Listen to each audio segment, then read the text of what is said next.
జ్యోతిష్య అభిలాషులందరికీ నా నమస్సుమాంజలు. ఈరోజు వివాహ జ్యోతిష్యంలో ఎన్నో సమస్యలు ఉన్నాయి. అది ఈరోజు వివాహం అంటేనే జ్యోతిష్యం అని విపరీతంగా వాళ్ళ దగ్గరికి వెళ్ళేసి వాళ్ళు ఏం చెప్తున్నారు, అది ఎంతవరకు సబబు సహేతుకంగా ఉందా లేదా అని ఎవ్వరూ ఆలోచించే స్థితిలో లేరు తల్లిదండ్రులు. వాళ్ళు వెళ్ళిన వాళ్ళకి అంతా వాళ్ళు వాళ్ళే చెప్పింది కరెక్ట్ అని నమ్మి ఆ వివాహాలను చెడగొట్టుకొని ఈరోజు 35 సంవత్సరాలు పెళ్లి చేయకుండా పిల్లల్ని అలా పెట్టి తిరుగుతున్న తల్లిదండ్రులు కూడా ఎంతోమంది ఉన్నారు. కాబట్టి నేనేందంటే ఈ వివాహ జ్యోతిష్యాన్ని ఒక రకంగా చెప్పాలంటే నా పోరాటమే ఇది. వివాహ జ్యోతిష్యానికి ఈ రకంగా చేస్తే వివాహాలు పెళ్లి కాకుండా హిందూ సంస్కృతిని నాశనం చేయటమే అనే ఒకటి అనుకుంటున్నాను. అది తెలిసి చేస్తున్నారో తెలిసో తెలియక చేస్తున్నారా, తెలిసి చేస్తున్నారా, అది వాళ్ళ విజ్ఞతకే నేను వదిలేస్తున్నాను. మహానుభావులు మీ అందరికీ దండాలు పెడుతున్నాను. మీరందరూ ఎంతో పెద్ద చదివిన మహానుభావులు, శాస్త్రాలు గ్రంథాలు చదివారు, నేను చాలా సంతోషం. కానీ వివాహ జ్యోతిష్యాన్ని దారి తప్పించి పక్కకి తీసుకెళ్ళమాకండి.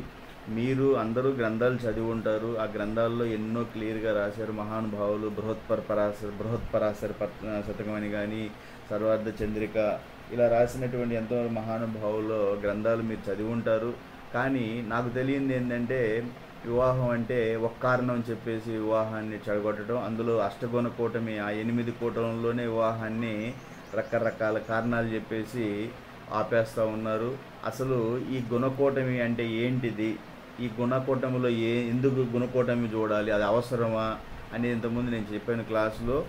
అయినా కూడా గుణకూటమి మీరు అంటే ఎన్ని కూటములు ఉంటాయి, అవి ఏంటివి, దానివల్ల ఏంటి ఉపయోగం, అవన్నీ అంత అవసరం ఆ గుణకూటమి అంటే వీళ్ళు అంటే 8 గుణకూటమి. 8 గుణకూటములు అంటే 8కి 36 గుణాలు వస్తాయి. 18 కంపల్సరిగా రావాలి. అంటే నేను సర్వార్థ చంద్రిక పేజ్ నెంబరు 79లో ఇప్పుడే క్లాస్ చెప్పాను. 13 గుణాలకు తక్కువ వచ్చినా చాలు అనేసి, 13 కంటే తక్కువ గుణాలు వచ్చినా గ్రహించట్లేదు, అంటే 13 కన్నా తక్కువ వస్తే ఆలోచించాలి. అసలు ఇది గుణకూటమి అవసరం లేదు, అది ఎప్పుడు తర్వాత చూస్తారు, ముందు జాతకం ఇది ముందు క్లాసులో చెప్పాను. ఇప్పుడు మీకు ఇంకా ఏం చెప్పబోతున్నా, అసలు గుణకూటాలు ఎన్ని.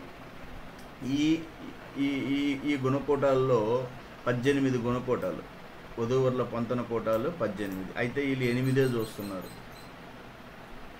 8కే ఇన్ని తలకాయ నొప్పులుంటే 18 చూస్తే అసలు పెళ్ళిళ్ళు కావు. సరే, ఈ 8లో ఏం చూస్తున్నారు? మహేంద్ర కూటమి. ఇది దేని మీద చూస్తారు? నక్షత్రం మీద చూస్తారు. ఇది మనకు అష్టగుణ కూటంలో లేదు. ఇది చూసారంటే ఇంకా పెళ్ళిళ్ళు కావు. సరే, ఇది చూస్తున్నారు గణకూటమి. దీనిలో ఏం చూస్తారు? ఎక్కువగా ఈ గణకూటంలో వీళ్ళు చూసేది రాక్షస గణం అయిందా, అబ్బాయి అమ్మాయి 3 ఉంటాయి గణకూటం. రాక్షస గణం, మనుష్య గణం, దేవగణం. అమ్మాయికి రాక్షస గణం అయితే వీళ్ళు వద్దంటారు, అబ్బాయికి వర్తించదు. కానీ కొన్ని నక్షత్రాలకి రాక్షస గణమైనా కూడా వివాహం చేయి. రాక్షస గణమైనను దోషములు లేని నక్షత్రాలు ఆశ్లేష, చిత్త, విశాఖ, మూల, శతభిషం. ఈ 5 నక్షత్రాల్లో స్త్రీ రాక్షస గణమైనను దోషములు. అంటే అబ్బాయికి సంబంధం. ఒకవేళ అమ్మాయి కానీ రాక్షస గణం అయితే ఈ 5 నక్షత్రాల వాళ్ళకి సంబంధం లేదు. అంటే ఒకవేళ, అంటే క్వశ్చన్ ఏంటి, ఒకవేళ అమ్మాయి రాక్షస గణం అయ్యింది, ఈ 5 నక్షత్రాల్లో అమ్మాయి నక్షత్రం లేదు అంటే ఏంటి, వివాహం చేయరా? అది ఒక కారణమైంది. దానికి ఎన్ని పాయింట్లు వస్తాయి? ఈ గణకూటమికి ఎన్ని పాయింట్లు వస్తాయి? 6 పాయింట్లు వస్తాయి. పాయింట్లు గుర్తుపెట్టుకోండి మీరు. వర్ణకూటమికి 1 పాయింట్, వశ్యకూటానికి 2 పాయింట్లు, ఈ నక్షత్ర బలం దాని తారాకూటమి అంటారు 3 గుణాలు. పాయింట్లన్న గుణాలు. 4వది యోనికూటమి 4 పాయింట్లు అంటే 4 గుణాలు వస్తాయి. 5 గ్రహమైత్రి 5 పాయింట్లు, 6 గణకూటమి 6 పాయింట్లు, 7 రాశి కూటమి 7 పాయింట్లు, 8 నాడీ పొంతన నాడీ కూటమి 8 పాయింట్లు, మొత్తం 36.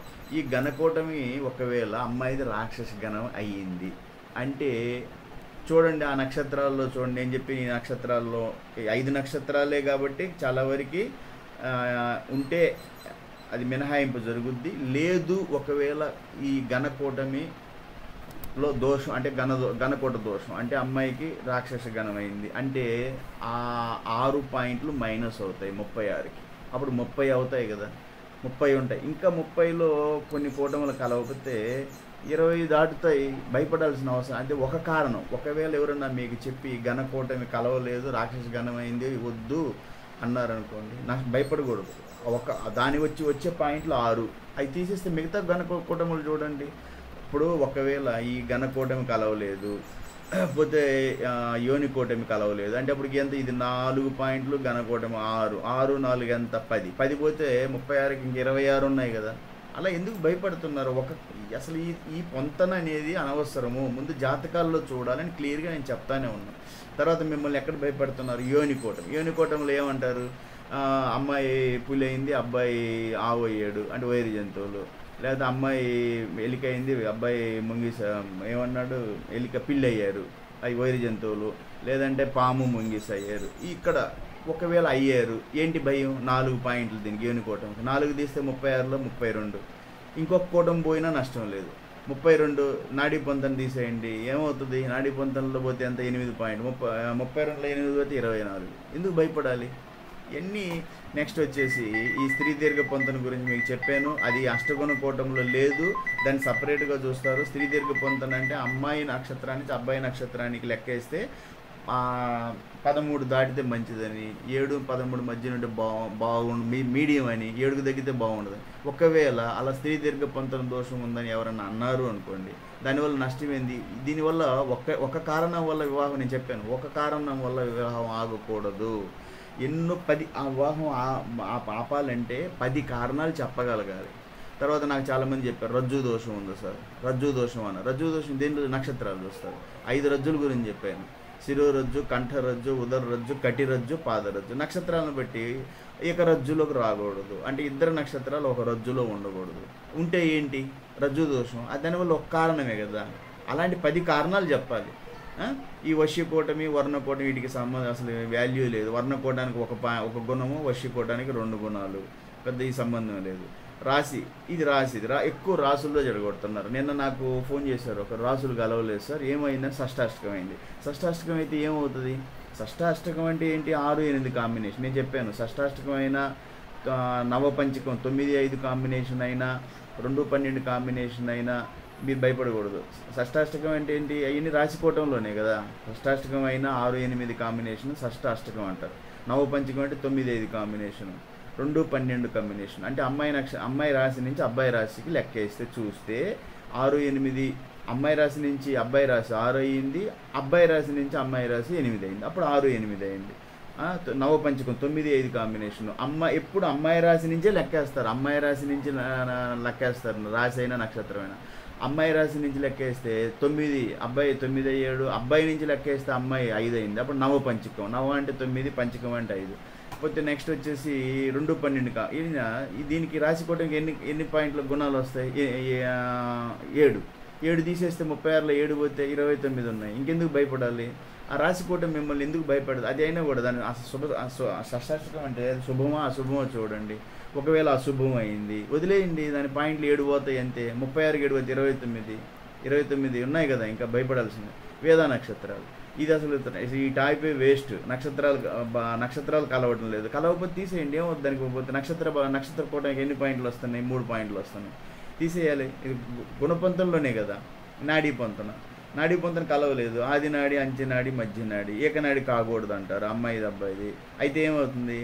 పొంతన కుదరలేదు. దీనికి 8 పాయింట్లు. 36కి 8 తీసేస్తే 28. ఇంకా 1 2 కూటములు పోయినా కూడా మీరు అంటారు కదా, మీరే చెప్తున్నారు పండితులు 18 దాటితే చాలని. 18 దాటితే చాలు అన్నప్పుడు మీకు 18 కూడా వచ్చితే వద్దంటున్నారు. నేను చెప్పాను 13 సర్వార్థ చింతలు 13కి దిగితే అప్పుడు భయపడాలి. అంతేగాని మీరు ఎందుకు అనవసరంగా వీళ్ళని ఎంత ఇబ్బంది పెడతా ఉన్నారు అనేది నేను చెప్తా ఉన్నాను. 13 కంటే తక్కువ గుణాలు గ్రహించట్లేదు. మీరు ఇవన్నీ సర్వార్థ చంద్రిక పేజ్ నెంబరు ఇవన్నీ చెప్పాను. 78 పేజీలో క్లియర్గా చెప్పున్నారు. ఇవన్నీ ఒక్కొక్క పేజ్ బాగా చదవండి. ప్రథమ భాగం రాసింది ముళ్ళపూడి బ్రహ్మశ్రీ శ్రీ ముళ్ళపూడి లీలా కృష్ణమూర్తి గారు చెప్పారు.